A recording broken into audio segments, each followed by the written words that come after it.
The things that happen when a narcissist breaks up with you. Unveiling the truth.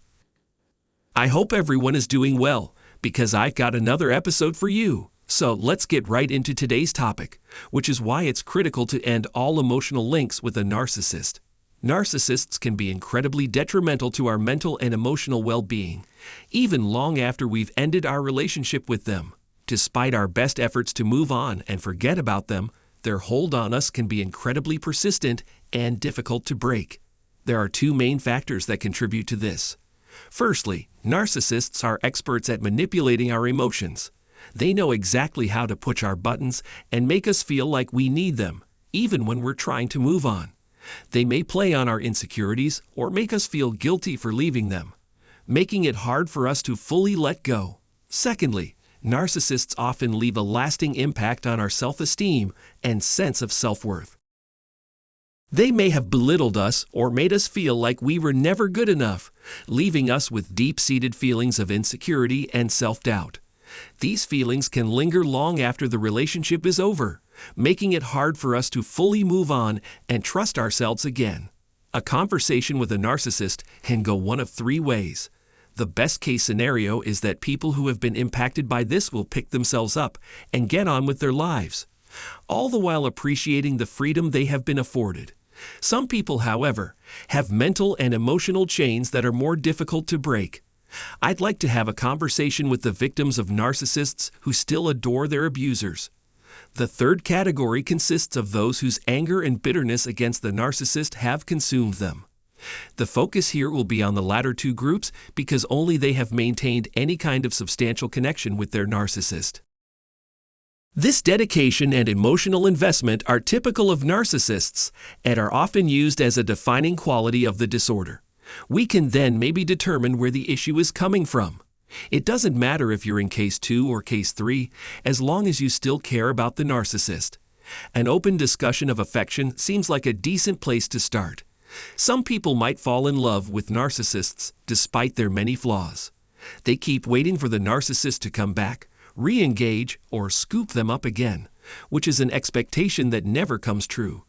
It's possible that some persons in a trauma connection will welcome the narcissist's attempts at absorption.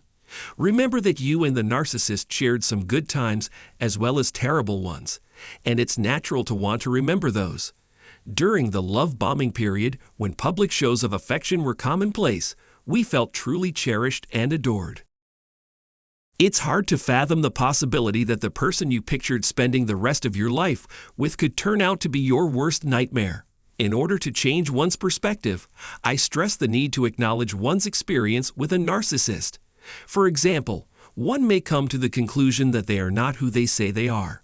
Admitting that you have a problem is the first step toward overcoming trauma bonds. A trauma connection exists if, despite the narcissist's destructive influence, we continue to have a strong want to be with them. Writing down or keeping a journal of all the unpleasant things the narcissist has done or said to you, and how those things made you feel will help you avoid slipping into the trap of rationalizing or denying the damaging behavior.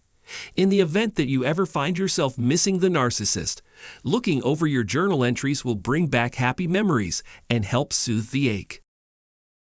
You may find comfort in sharing your feelings of loss, hurt, and betrayal with a trained counselor. Some people may find comfort and closure in this.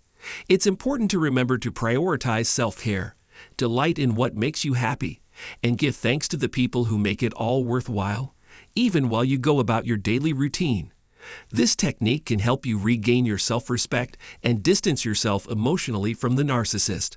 One fantastic way to boost one's self-love and quality of life is to keep a journal in which one writes only positive things about oneself, one's loved ones, and one's goals. Now we'll discuss hatred as our second main theme. It does more damage to our own well-being than the narcissists to hold a grudge against them. Your mental health may suffer if you live in constant suspense, waiting for the narcissist to take action. The everyday onslaught of stress and negative energy can take its toll on the nervous system and the immune system. In other words, it makes you psychologically and physically ill. Our hatred for the narcissist is, deep down, a form of love. Love and hate both require strong feelings, but they're remarkably similar. When we have exhausted our interest, energy, and compassion for the narcissist, we can stop giving it to them.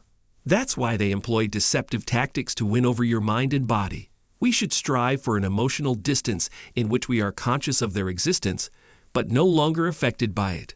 Forgetting about them is the only way to move on from the current impasse caused by their continued relevance. Since we are unable to avoid contact with them, we have become desensitized to their presence. Ignoring them will make them realize that nothing about them is hidden, not even their existence. Remember that dealing with a narcissist can take a toll on your energy. Remember that putting some distance between yourself and the narcissist is essential if you want to escape from their control. Ignorance and apathy rule the day. If you've made it this far, I appreciate it very much. For future videos, I will work harder to ensure that the explanations are clear and helpful. Use the space below to share your thoughts on this subject. Once again, thank you for watching this.